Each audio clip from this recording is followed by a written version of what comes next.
Brayburn had never been closer to his cousins in Ponyville than the rest of his extended family, but he and Applejack had bonded during their visit to Appaloosa and reconnect during the Apple family reunion.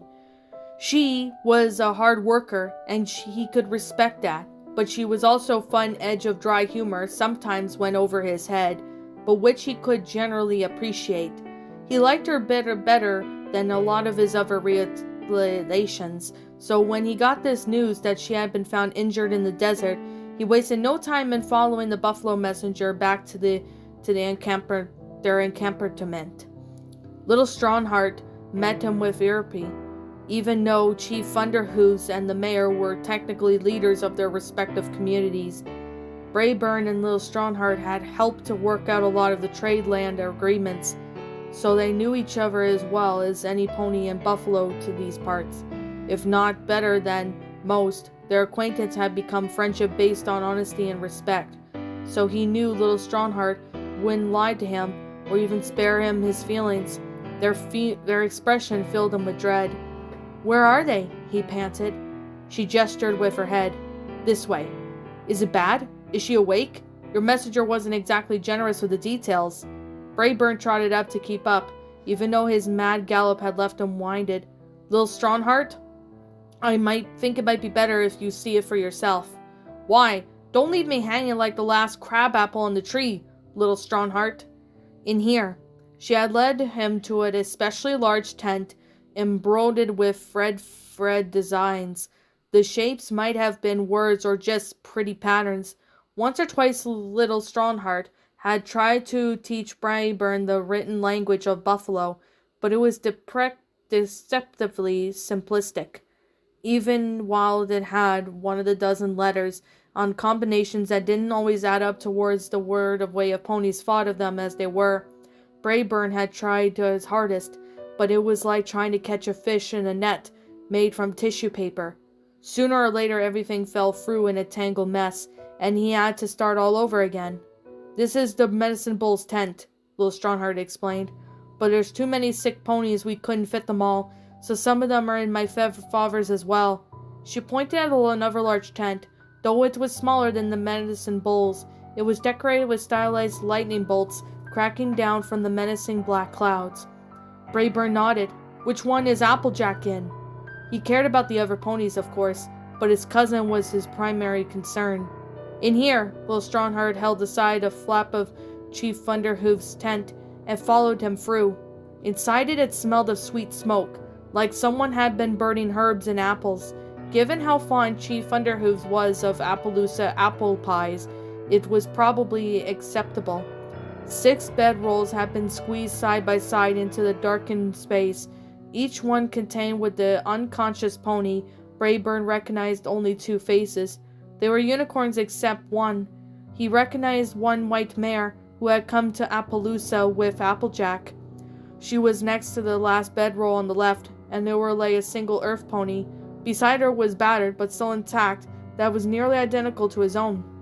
"Applejack!" Brayburn picked his way over heel beside her. She didn't stir. He looked back at her Little Strongheart and asked, "What the hay happened to her? To any of them?" "We don't know." Little Strongheart looked ashamed at the admission. "There was a bright flash of magic in the sky, and we found them all at the source of it afterwards." "I remember that." He and the rest of the Appaloosa had been nonplussed at what could it be. "How many ponies did you all find?" "These 6, plus 4 more." "Where are they all like this?" The mares were unnaturally still, their faces blank. If not for the slight rise and fall of each chest, they could have been dead. "No." Little Strongheart considered for a moment, then flicked her head. "I think you should see the others for yourself. Chief Thunderhooves identified 2 of them to be soon as he saw them. I think you'll know who they are too, but you won't believe me if I tell you."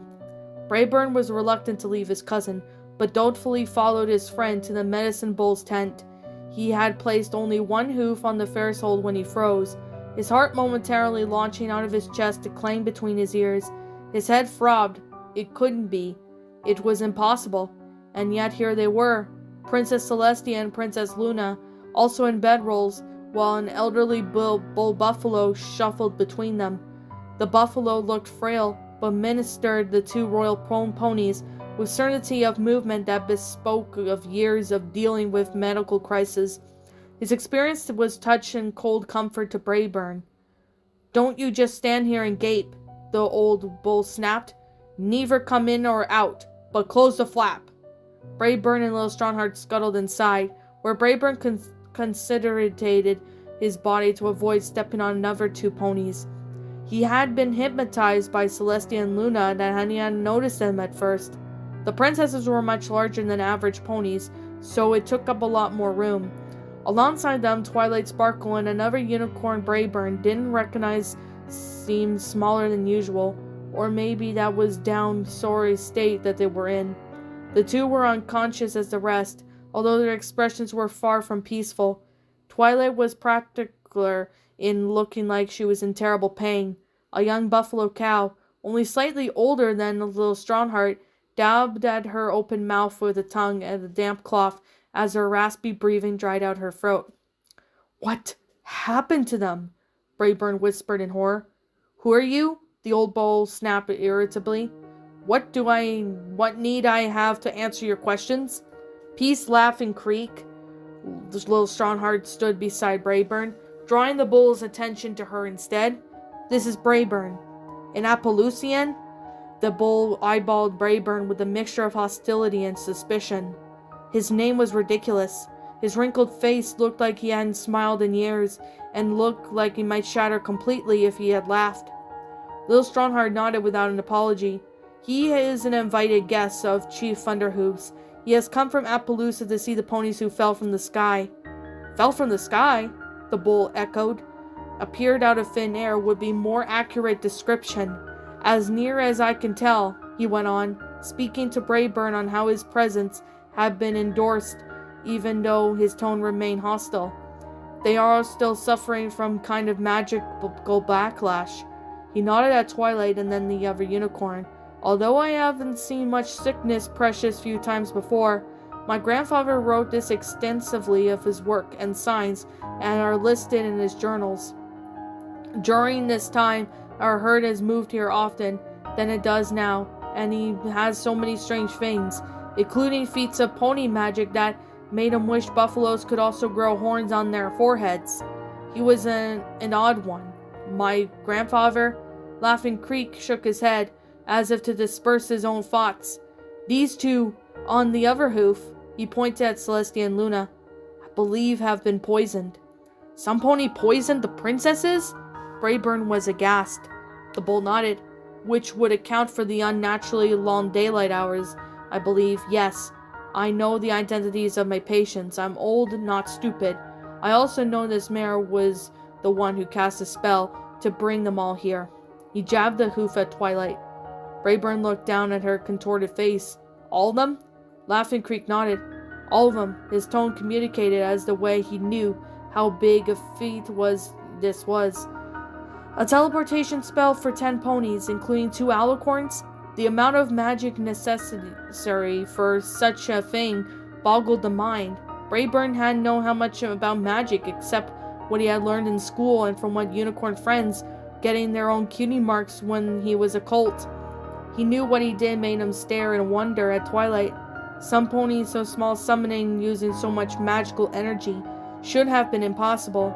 It should have burned through her like a flame through a paper doll. One unicorn could teleport him or herself with precise and a lot of effort. A unicorn whose special talent was with magic maybe teleport 1 or 2 of her ponies, but 9 plus herself? It was a wonder Twilight was still alive. No wonder she took burned out and ill. Brayburn wondered whatever the ponies she could recover from what she had done, or if they could recover, whatever they might be the same afterwards. Trauma like that did funny things to folks. "Can you help them?" he asked. "The little ones, yes," Laughing Creek said dismissively. "Although most of them need a time to recover and rest.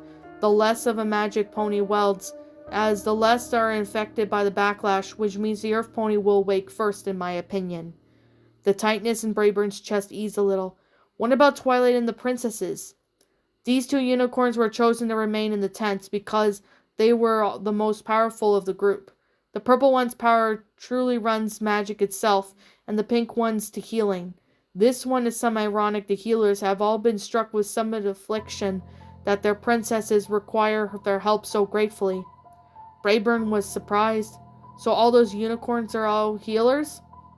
They are wearing those when we found them. Little Strongheart gently tugged back at the still nameless unicorn bedroll to reveal a white robe with red crosses on the sides. A resident doctor in Appaloosa wore the same symbol on his jacket. We think we may be able to try to heal the princesses. When Twilight Sparkle was forced to transport them away, we didn't know why she chose here, or if she even chose at all. The fact that she brought them to the open desert suggests that she wasn't aiming. Gosh darn it! If she was using that much magic, I'll be a hickory button to a steam train. She couldn't aim, Brayburn exclaimed. It'd be like picking up a rock and throwing it at a pond versus skimming a pebble across it. We thought so, but we weren't sure. Before she passed out, Applejack said something about Twilight having to cast a spell, even though it was dangerous and even though it meant leaving other ponies behind. What in the hay happened? Brayburn wondered out loud. Whatever it was, it's not pleasant, Laughing Creek snapped. It has left these ponies in dire need of aid, which is difficult for me to give since I have to waste no time in talking to you. If you wish to help, stay. If you have nothing to contribute, leave. I'll take everything I know and every skill I have to heal these royal ponies of poison. But can you heal them? The flutter in his hope came again in Brayburn's chest. Laughing Creek's reply plummeled back to the pit of his stomach. I do not know. The poison has magic in it, and the magic is powerful at that. I could try to combat it with buffalo charms, but I don't think it is pony magic, so I would not know how effective it will be against it. He frowned. Nevertheless, I will do all I can. Brayburn bowed his head. Thank you, sir. Thank you kindly for everything you've done, too. You little Strongheart. The buffaloes have done so much help to ponies us today. I don't know how we will be able to repay you all. Little Strongheart gave him a wan smile. If anything we do to help our friends and return the moon to the sky, that will be a payment enough for us. Brayburn looked back at Celestia and Luna. He swallowed his own mouth suddenly as dry as Twilight's. He resolved his head back downtown and fetched a doctor out there. Plus any pony else, even with a hint of healing magic or just an inclination to help. This went just beyond him and concern for his family. This was a crisis that affected all of Equestria. They needed to get the princesses well again and fast, before the eternal daylight took its inevitable toll on the land. Dread made Brayburn's throat tighten. Sir? Laughing Creek looked up from an uncorking vial of evil smelling liquid. What is it, pony? Do you think... Could the princesses... they might, Are you trying to ask me wherever they might die? Brayburn nodded mutely. Saying those words out loud made them so real. A land without Celestia or Luna was a land of chaos. Put it this way. Whoever gave them the poison did so with the express intent of them not recovering from it. That they have survived this far is a testament to the talents of healers, who have now been laid low. Do I need to explain it any further? Brayburn shook his head. No, sir. Good. Now help get out. I have work to do. Brayburn and Little Strongheart darted from the tent. I'll fetch the doctor, Brayburn mumbled as they were outside. From town, I'll go back to town to fetch the doctor, and we could send a message to Canterlot to find out what's going on there.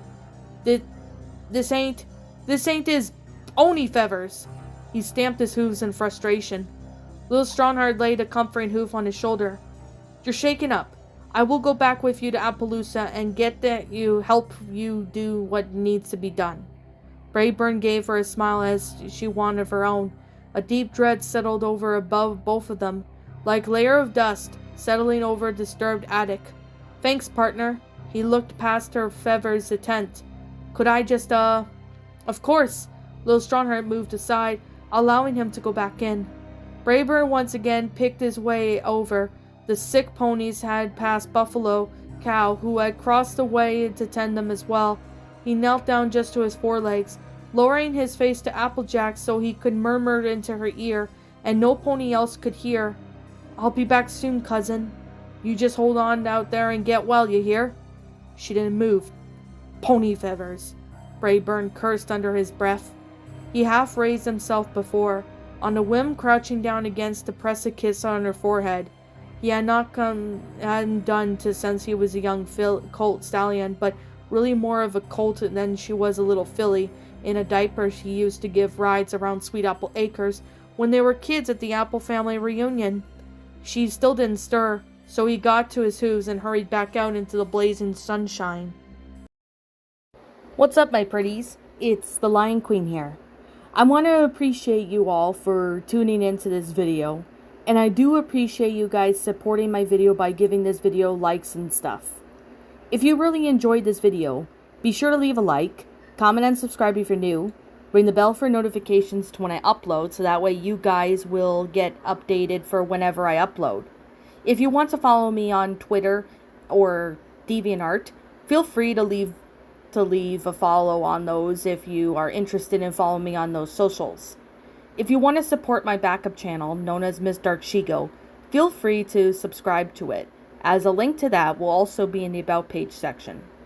And with that being said, and that being the case, thank you so much for watching, my pretties, and as always, stay pretty.